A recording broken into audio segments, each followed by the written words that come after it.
Antes de comenzar, quiero pedirte que apoyes este canal con un me gusta, que te suscribas y actives la campanita de notificaciones, porque lo que vas a escuchar hoy no es cualquier historia.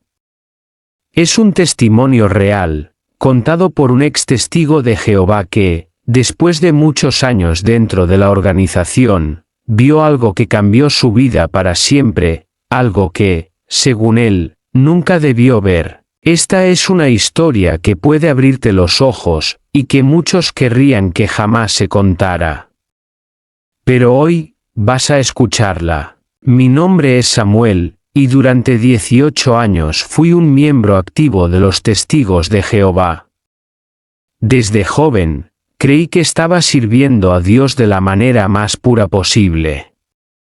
Cada reunión, cada predicación casa por casa, cada palabra que repetía, era parte de una vida dedicada por completo a la organización. Mi rutina era siempre la misma, reuniones 3 veces por semana, predicación los sábados por la mañana y estudios bíblicos con nuevos interesados. No había espacio para dudas. Nos enseñaban que cualquier pregunta que surgiera en nuestra mente era señal de debilidad espiritual o incluso influencia satánica. Pero lo que nadie me dijo, es que dentro de esos pasillos, donde todo parecía sagrado, había secretos oscuros. Secretos que no figuraban en ningún libro oficial, que no se decían en las asambleas, y que yo mismo descubrí por accidente. Todo comenzó una tarde de invierno. La reunión había terminado y la mayoría ya se había ido. Yo estaba ayudando a un anciano de la congregación a guardar unas cajas con publicaciones en un cuarto de archivo, al fondo del salón del reino. Ese lugar era pequeño, mal iluminado, y normalmente estaba cerrado con llave. Mientras organizábamos los materiales, él recibió una llamada y salió apresurado, dejándome solo. Ahí fue cuando, revisando unas carpetas antiguas, encontré un sobre amarillento, sellado con cinta. No tenía nombre, pero sí un sello interno de confidencial, solo para el cuerpo de ancianos. Mi curiosidad me ganó. Lo abrí, y lo que vi dentro, todavía me persigue. Documentos que relataban casos de abuso, secretos de la congregación y decisiones internas que jamás deberían haberse filtrado a los miembros comunes. Historias de personas jóvenes manipuladas, de ancianos que encubrían delitos, de familias destrozadas en silencio. Cada página que leía era un golpe directo a mi fe. Sentí que el suelo se abría bajo mis pies. A partir de ese día, mi vida cambió. Comencé a mirar a mi alrededor con desconfianza, a cuestionar cada enseñanza, cada reunión, cada sonrisa aparentemente sincera de los ancianos. Descubrí que lo que había aceptado como verdad durante casi 2 décadas era solo una fachada cuidadosamente construida, pero aún no había terminado. Lo peor estaba por llegar, y yo estaba a punto de verlo con mis propios ojos. Después de aquel descubrimiento, no pude dormir en varias noches. Cada pensamiento me llevaba de vuelta a aquel sobre, a esas historias horribles que nadie debía conocer. La idea de que había estado viviendo en un mundo de apariencias me llenaba de miedo y rabia al mismo tiempo. Pero a pesar del temor, sentí que tenía que seguir investigando. Comencé a revisar otros documentos, antiguos registros de la congregación que habían sido almacenados sin cuidado. Algunos eran informes de reuniones de ancianos donde se discutían casos de abuso sexual, violencia doméstica y manipulación psicológica, pero todo se mantenía oculto. Las víctimas eran jóvenes, muchas veces menores de edad, y los perpetradores eran adultos respetados dentro de la comunidad. La forma en que todo era encubierto me dejó sin aliento. Lo más impactante no eran solo los crímenes, sino el sistema de silencio que los sostenía. Aquellos a quienes se les confiaba el liderazgo actuaban más como guardianes del secreto que como guías espirituales. Se ofrecían disculpas a medias, se trasladaban a las víctimas a otra congregación o simplemente se pedía silencio absoluto. La justicia, como tal, no existía dentro de esas paredes. Con cada archivo que revisaba, sentía una mezcla de incredulidad y terror. Me di cuenta de que muchos miembros comunes, incluyéndome a mí durante años, habíamos sido manipulados, condicionados a obedecer sin cuestionar y a mirar hacia otro lado. Todo estaba diseñado para mantener una imagen de perfección, aunque detrás existiera un entramado de secretos y mentiras. El conflicto interno era brutal. Por un lado, estaba el miedo a perder todo lo que conocía, amigos, familia, comunidad. Por otro, estaba la necesidad de exponer la verdad, de entender cómo podía alguien en quien confié durante años proteger lo que era claramente dañino. Cada decisión que tomaba me hacía sentir que estaba caminando sobre un terreno peligroso, donde un paso en falso podía arruinar mi vida por completo. Empecé a documentar todo con cuidado, creando mis propios registros y notas, conscientes de que si alguien lo descubría, las consecuencias serían severas. A través de este proceso, también comencé a comprender que la fachada perfecta de la congregación no era más que una máscara que ocultaba dolor y traición. Y mientras más aprendía, más me daba cuenta de que no podía quedarme callado, aunque hacerlo significara enfrentarme a todo lo que había conocido y amado. Cada día que pasaba, la tensión dentro de mí crecía. Sabía que no podía ignorar lo que había descubierto por más tiempo. Pero la idea de enfrentar a los ancianos, aquellos hombres que habían sido considerados guías espirituales y protectores de la congregación, me aterrorizaba. Podían negar, manipular o incluso volverse contra mí.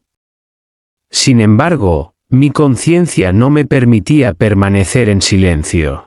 Mi primera decisión fue buscar a alguien de confianza, un amigo cercano dentro de la congregación, para evaluar si lo que había encontrado tenía alguna posibilidad de ser discutido sin represalias. Le mostré cuidadosamente algunos documentos, evitando mencionar nombres completos, pero dejando claro que había evidencia de encubrimientos graves. Su reacción fue mi primera sorpresa. No podía creer lo que veía, y al mismo tiempo, sentí el peso del miedo que también él experimentaba. Decidí que debía hablar directamente con los ancianos. Programé una reunión privada, bajo el pretexto de discutir asuntos menores de la congregación. Cuando llegué, la atmósfera era fría, tensa. Sus miradas parecían atravesarme. Comencé explicando mis hallazgos, hablando de manera cautelosa pero firme, esperando que la evidencia hablara por sí misma. Pero lo que recibí no fue sorpresa ni arrepentimiento, recibí evasivas, negaciones y amenazas veladas. La confrontación me hizo entender lo profundo de la corrupción interna. Cada intento de buscar justicia era bloqueado. Me di cuenta de que la organización estaba más preocupada por proteger su reputación que por proteger a las personas. Sentí un vacío profundo, una traición que me golpeó con fuerza. Todo lo que creía y todo en lo que confiaba había sido un castillo de arena. Esa noche, solo en mi habitación, reflexioné sobre mis opciones. Podía abandonar mi búsqueda, volver a la rutina segura y olvidar todo, o podía arriesgarlo todo para exponer la verdad. La decisión no fue fácil, sabía que implicaba perder amigos, ser juzgado y enfrentar la ira de la organización.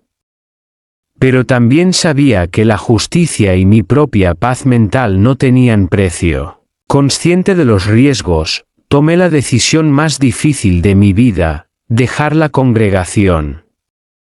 Preparé mi partida cuidadosamente, asegurándome de proteger documentos y evidencia que podrían ayudar a otros en el futuro. La sensación de liberación fue inmediata, aunque el miedo a las repercusiones permanecía. A medida que me alejaba de todo lo que conocía, me di cuenta de que mi vida nunca volvería a ser la misma. Había dado un paso hacia la verdad, pero también hacia la soledad y la incertidumbre.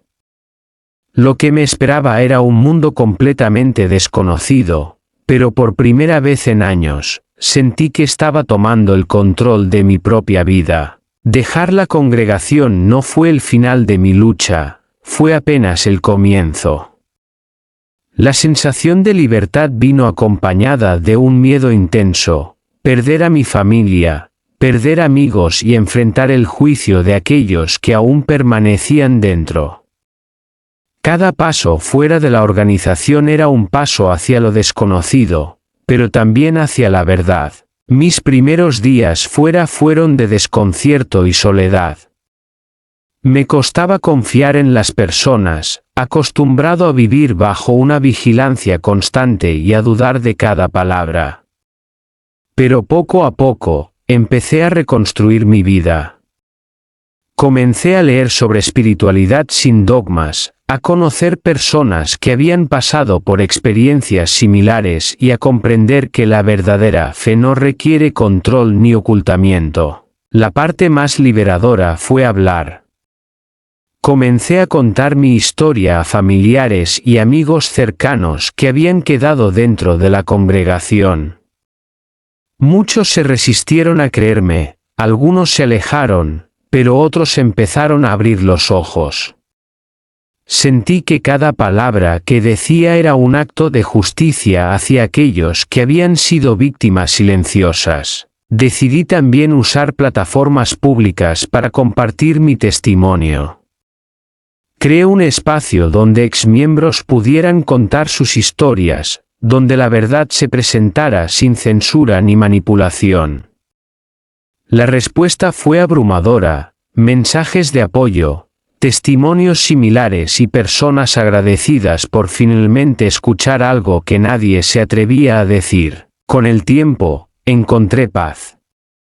Aprendí a perdonar, no para olvidar, sino para liberarme del dolor que llevaba dentro. Comprendí que la vida fuera de la congregación podía ser plena, llena de relaciones genuinas y experiencias auténticas. Mi propósito se transformó: ayudar a otros a ver la verdad, educar y prevenir que más personas cayeran en el mismo ciclo de engaño y manipulación. Hoy, puedo decir que encontré la verdadera libertad. La verdad puede ser dolorosa, pero también es la llave que nos permite vivir sin miedo.